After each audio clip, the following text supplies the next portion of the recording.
Delhi university की एक real horror story पर बेस्ड है। आरव, नमन और वेदांश दिल्ली यूनिवर्सिटी में पढ़ते थे और कॉलेज हॉस्टल में एक ही रूम में रहते थे। उनका पहला ही साल था और उन तीनों की काफी अच्छी दोस्ती हो गई थी। उन्होंने एक रात कैंपस को एक्सप्लोर करने का प्लान बनाया। उन्हें किसी ने बताया था कि उनके कैंपस के अंदर एक बहुत पुराना पीपल का पेड़ है जिसे लोग हॉन्टेड या शापित कहते हैं, लेकिन वहां किसी को भी जाने की परमिशन नहीं है। इसलिए उन्होंने प्लान बनाया कि वो वहां जाएंगे और उस पेड़ को देखेंगे। वो कॉलेज की एक दीवार टाप कर उस कंपाउंड में पहुंच गए जहां वो पीपल का पेड़ था। वो जितना बड़ा था उतना ही भयानक भी लग रहा था। उसके आधे पत्ते सूखे हुए थे और आधे जैसे सड़ गए हों। उस पेड़ पर कई चुन्नियां और धागे भी बंधे हुए थे।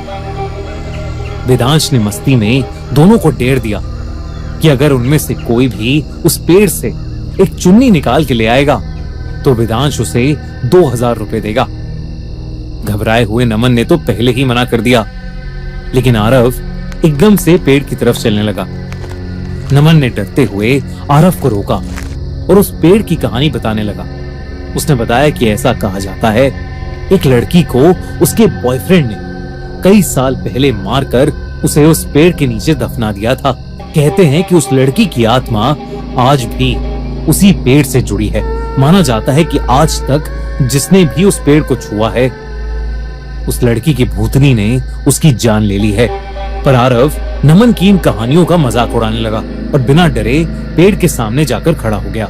नमन बार बार उसे पेड़ को छूने से मना करता रहा, पर आरव ने एक ही झटके में उस पेड़ से ना ही सिर्फ एक चुन्नी उतारी बल्कि एक धागा भी निकाल लिया और सीधा आकर वेदांश के हाथ में थमा दिया।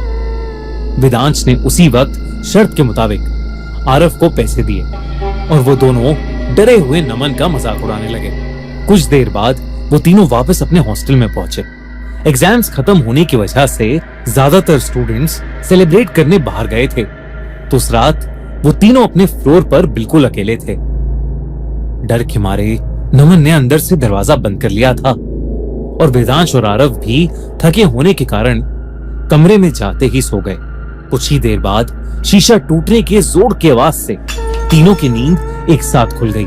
उन्होंने आसपास देखा तो सब सही सलामत था, पर खिड़की बार बार अपने आप खुल रही थी। आरव तुरंत उठा और डरते हुए उसने खिड़की बंद कर दी, लेकिन ये बात बाकी दोनों को थोड़ी अजीब लगी क्योंकि हर बात पर मजाक उड़ाने वाला आरव एकदम से चुप हो गया था। जैसे ही आरव बिस्तर में घुसा तभी एकदम से खिड़की वापस खुल गई और आरव जोर जोर से चिल्लाने लगा और ये कहने लगा कि ये खिड़की एक बहुत ही भयानक दिखने वाली भूतनी ने खोली है, जिसके बिखरे हुए बाल हैं और जिसका पूरा शरीर घावों से भरा है। और वो भूतनी इस वक्त उनकी खिड़की के बाहर खड़ी है और आरव को जान से मारने की धमकी दे रही है। वेदांश और नमन को कुछ समझ नहीं आ रहा था क्योंकि उस खिड़की के बाहर कुछ भी नहीं था। उन्होंने आरव को शांत करने की कोशिश की, लेकिन वो वेदांश और नमन से अपने आप को उस भूतनी से बचाने की मदद मांगता रहा। वेदांश ने उठकर खिड़की वापस बंद कर दी और आरव को किसी तरह शांत करके सुलाया। सुबह जब उनकी आंख खुली तो आरव कमरे में था ही नहीं। उन्होंने उसे पूरे हॉस्टल में ढूंढा पर वो कहीं नहीं मिला। तभी उन्हें एक फ्रेंड का फोन आया और उसने बताया कि पुलिस को कैंपस के भूतनी वाले पीपल के पेड़ से आरव की चुन्नी से लटकी हुई बॉडी मिली है। ये सुनकर वेदांश और नमन के डर का कोई ठिकाना नहीं था, क्योंकि अब उन्हें समझ आ गया था कि ये सब उस पीपल के पेड़ की भूतनी की वजह से हो रहा है। आरव उसी चुन्नी में लिपटा था जो उस रात उसने उस पेड़ से चुराई थी। उन दोनों को समझ नहीं आ रहा था कि वो क्या करें। उनकी अगली सुबह की घर जाने की ट्रेन की टिकट थी, तो उन्होंने सोचा कि उन्हें बस आज की रात किसी तरह गुजारनी है। उस रात जब नमन की आंख लगी तो उसे बस वो पीपल का पेड़ दिखाई दिया, जिसके अंदर से एक बिखरे बाल वाली घाव से भरी हुई एक भयानक दिखने वाली भूतनी निकलकर उसे अपने पास खींच रही है और नमन कुछ नहीं कर पा रहा है। अचानक से सपने में उस भूतनी ने उसका गला घोटना शुरू कर दिया और नमन की आंख अचानक खुल गई। नमन डर के मारे पसीने पसीने हो चुका था, पर उसका ध्यान अपने से ज्यादा अपने सामने बैठे वेदांश पर गया, जो दुबक कर कांपता हुआ बेड के कोने में बैठा किसी चीज को देखकर कुछ बड़बड़ाए जा रहा था। नमन ने वेदांश को पुकारा, पर वेदांश कुछ रिएक्ट नहीं कर रहा था। ऐसा लग रहा था कि जैसे वो किसी से बात कर रहा है और बात करते करते बहुत ज्यादा घबरा रहा है। नमन को अब उससे डर लगने लगा था। वो उसे फिर से पुकारने लगा, लेकिन वेदांश उसकी बात को अनसुना करके बस कांपे जा रहा था। नमन को लगा कि वेदांश को मेडिकल हेल्प की जरूरत है, इसलिए वो फौरन अपने बेड से उठकर हॉस्टल वार्डन के रूम के बाहर जाकर दरवाजा खटखटाने लगा। पर जैसे ही वो दरवाजा खुला, नमन सुन्न पड़ गया। उसके सामने आरव खड़ा था, जिसका पूरा शरीर नीला पड़ चुका था। वो बेहद भयानक लग रहा था।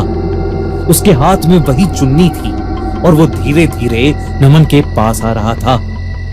उसे देखते ही नमन जोर से चीख पड़ा, लेकिन तभी आरव वहां से गायब हो गया और हॉस्टल वार्डन तेजी से नमन के पास आया। उसने पूछा कि उसे क्या हो गया है, तो नमन ने उसे पूरी बात बताई और वो लोग जल्दी से उसके कमरे की ओर गए। लेकिन जैसे ही वो दोनों कॉरिडोर में पहुंचे, उन्हें देखा कि वेदांश दर्द में चीखते हुए अपने आप ही घसीटता हुआ हॉस्टल के बाहर जा रहा है।